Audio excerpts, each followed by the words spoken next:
All right, today we're going to start talking about reference angles. Reference angles will later be used when we start talking about unit circles.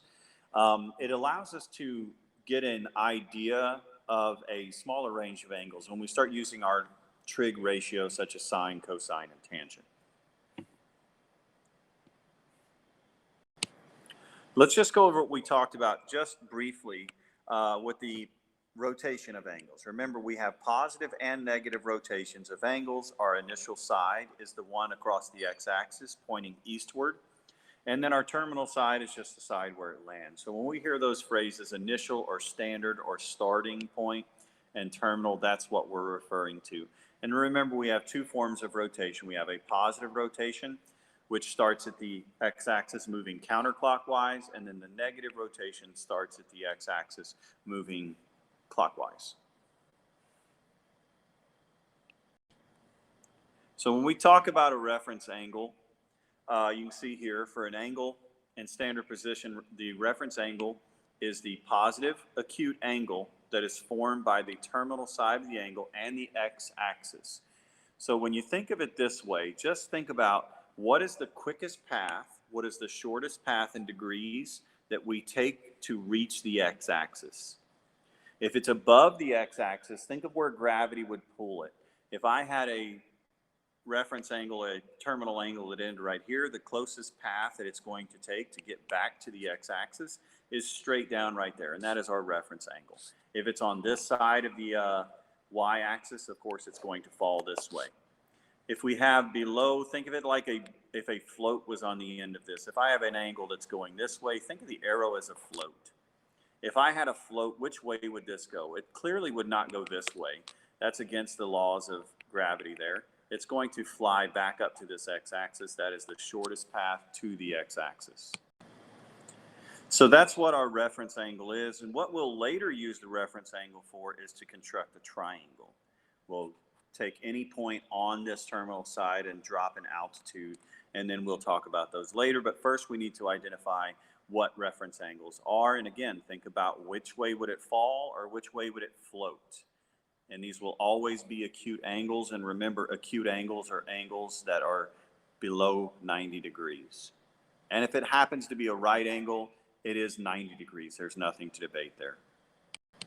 So here are some angles that we have, and we'll talk about how these compare to their reference angle. And again, we've got our initial side and we've got our terminal side, so we have 135 degrees. That's putting us in the second quadrant, by the way. But if this angle were to fall, it would fall straightest and fastest to that direction. So that would be the 180 degree mark. You're either falling to the 180 or rising to the 180 or the 0. Either of those two. So this one would fall. So since this is 135 degrees, the remainder of the fall to get to 180 degrees would be a 45 degree angle. So the reference angle for a 135 degree angle is 45 degrees, which is an acute angle, and it is positive. So our negative rotation, looking at letter B, we have a negative rotation of 105. Think about that float. If there was a float on the end of this system right here, this line, it's going to float up to this right there. So the angle, the reference angle would be this angle of rotation right there. And again, we're looking at getting back to 180. Well, we are going from the negative, so in order to follow this, this was 105 degrees, negative 105 degrees going this way. So the amount of degrees left would take another negative 75 degree rotation, but we never have a reference angle that is negative. So our reference angle on this particular one would be a positive 75 degrees. Even though it's a negative rotation, the reference angle is always positive and it's always acute. So we have letter C, a 325 degree rotation. Again, we're going to put our float at the end of this thing and see where it floats up to. There's our float. We can clearly see that this float would go up here. So the angle that we're talking about, the reference angle, would be this angle that I have marked. So this one is just short of a full rotation. A full rotation is 360 degrees. We move 325 degrees, so the remainder would be 35 degrees. So the reference angle for 365 is a 35-degree angle. And these are what's known as reference angles. Remember to keep your angle acute, and remember to keep your angle positive. And the last thing I'm going to leave you with is this little graphic that we see here, which deals with our reference angles. So reference angles are real easy to determine when we recognize what quadrant they are in. So if we are in the first quadrant, and these are also positive rotations. If they're negative, you have to change this around. But if it is in the first quadrant here, the reference angle will be whatever the angle measurement is. So if we see this thing rotates this way and it stops here, and let's just call that a 70-degree angle, well, then the reference angle is also 70 degrees. If we get a terminal side that lands into quadrant 2, remember quadrant 2 is our top left here.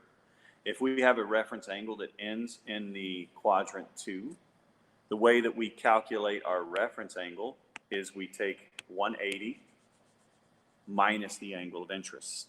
So if we back up to the one that was 135, if you did 180 minus 135, that would give you your reference angle. If we end up in the third quadrant, bottom left, the way we find our reference angle is we take the angle and we subtract 180. So if we're 220 degrees into this thing, we would take 220 minus 180. And that would take us to the reference angle of 40. An acute positive angle. And then lastly, if we end up in the fourth quadrant, what we need to do is take our angle measurement and subtract it away from 360. So if we end up with an angle that's like 330 degrees, full rotation of 330 degrees, what we would do is 360 minus that amount. And this little reference page is for positive rotations. Again, positive rotations are ones that start on the x-axis and rotate counterclockwise. So maybe this reference sheet will help you. If they're negative, it's basically the same thing. You just take your sheet and you reflect it. You reflect it and you have your answers. The only other thing that we might see is we may see angles that are well above 360. If we do see an angle that is above 360 degrees, what we do is we subtract until we get below 360 degrees. So if I'm looking for the reference angle of 960, just keep unwinding this thing until it's a number that is below 360. So I subtract 360, we're down to 600. Still not there, we subtract 360. This would put us at 240 degrees, which is in our range. So the reference angle for 960, excuse me, is going to be the same reference angle for 240 degrees. 240 degrees would put us in quadrant 3. 240 degrees, we're in quadrant 3. So what we would do is we would take 240 minus the 180, which would be about a 60-degree angle. 60-degree angle would technically be around there, but I just kind of eyeballed that. But that's what we would have. If it's negative, you just add 360 until you get into the range. And then again, the range is one of two things. It is from 0 to 360 degrees, or if we're talking about radians, it would be 0 to 2 pi radians. And if we do the 2 pi radians, we would have the same formula. We would just replace these. We would replace 180 with pi minus our value. In this one, we would take our value minus pi.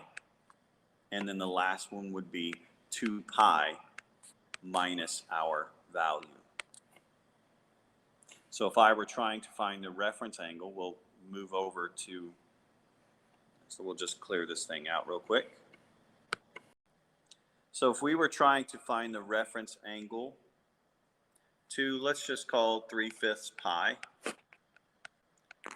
3/5 pi is larger than half pi, which is going to put us into the second quadrant. So in the second quadrant, we will use this formula right here. And this formula is pi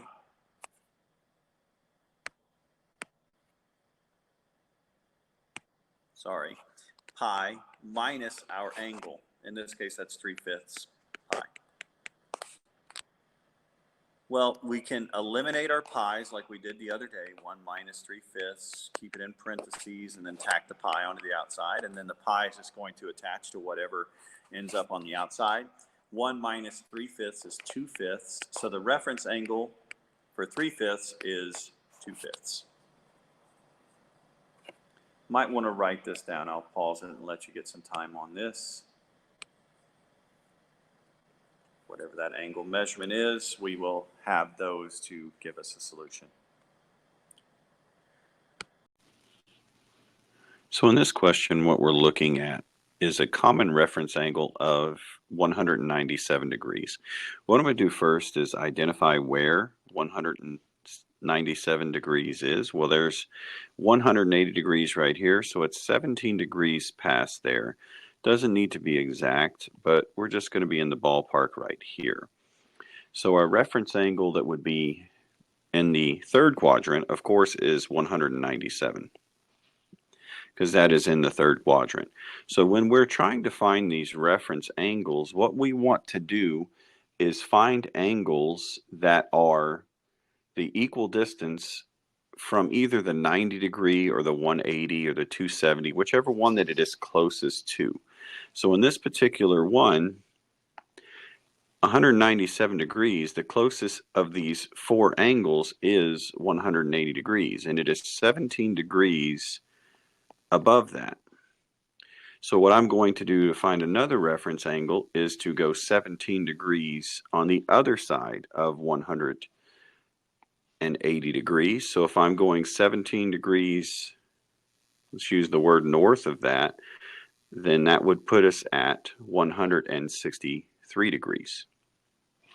So the reference angle that is common to the 197 degree angle would be in quadrant 2, 163 degrees.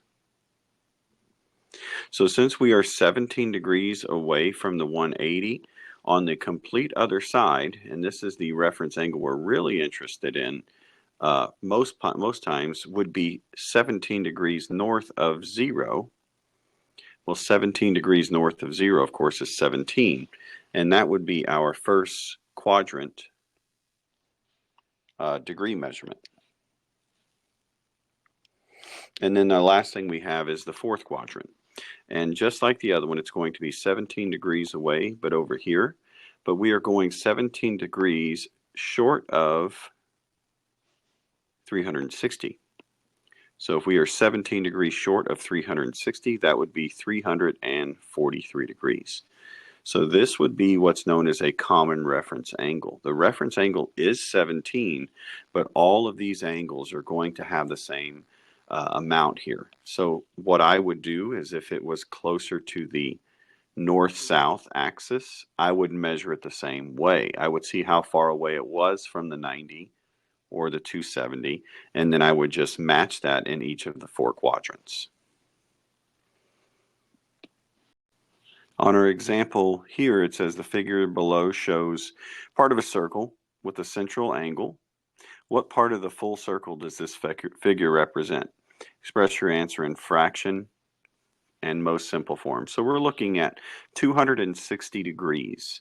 So that's 260 of the 360 degrees of a circle. So what we can do is we could take this straight to our calculator and do 260 divided by 360. We could also cancel the zeros and take an even number. Regardless of what you do, what we're going to learn is this is 13/18 of an entire circle, and we'll be using this skill a little bit later. Remember though, circles are measured in two ways: 360 degrees or 2 pi radians. These are each a full rotation. So we'll talk about a different formula we can use for radians, but what we were really focusing on right there was what portion of the circle do we have? And since there are 360 degrees, we have to divide by 360.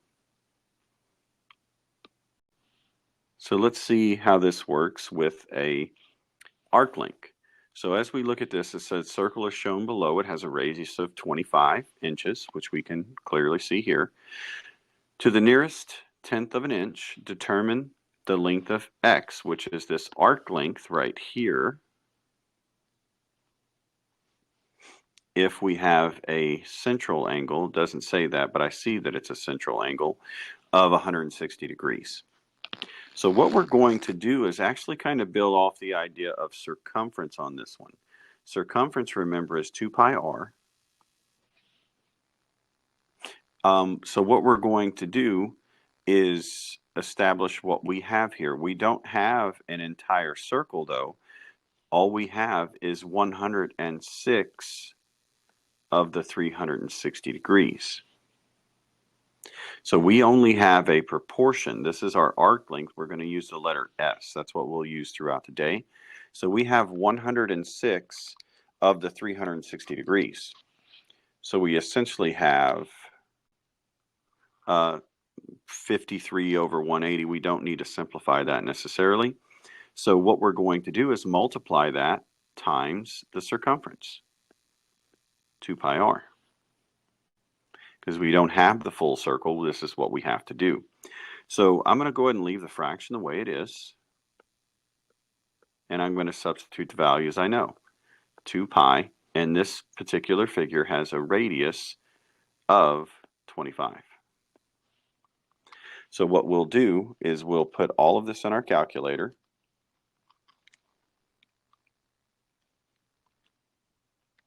And we'll see exactly what we have here. So when we put this into our calculator, what we learn is this arc segment is 46.25, so 23, and this is a approximate. This is approximately 46.3 inches. 46.3 inches.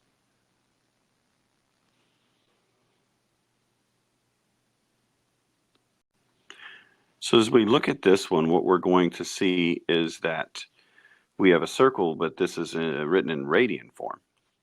So the first thing I want to take a look at is drawing my radius. And what this says is a circle with a radius of 2. So I'm going to draw a radius from the center of the circle to any edge. So this is a measure of 2. And this says intercepts an arc length of 5/3 pi. So I don't know how far this is. We could get a basic idea. It's 1 2/3.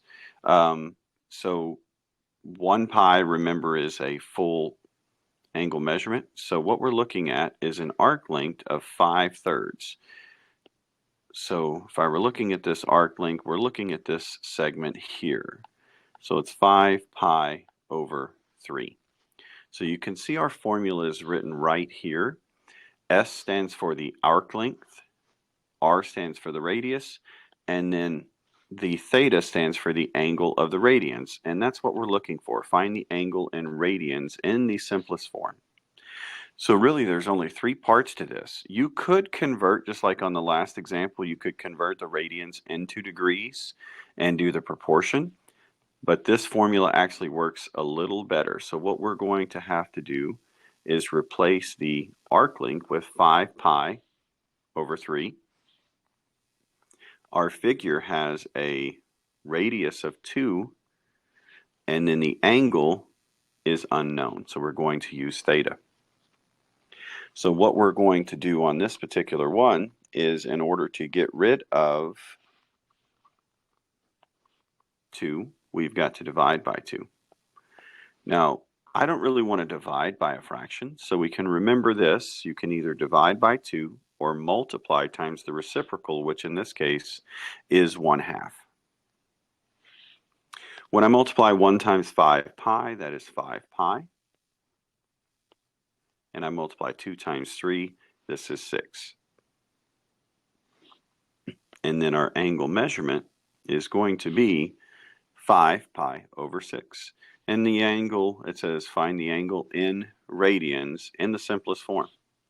So this is what our angle measurement would be.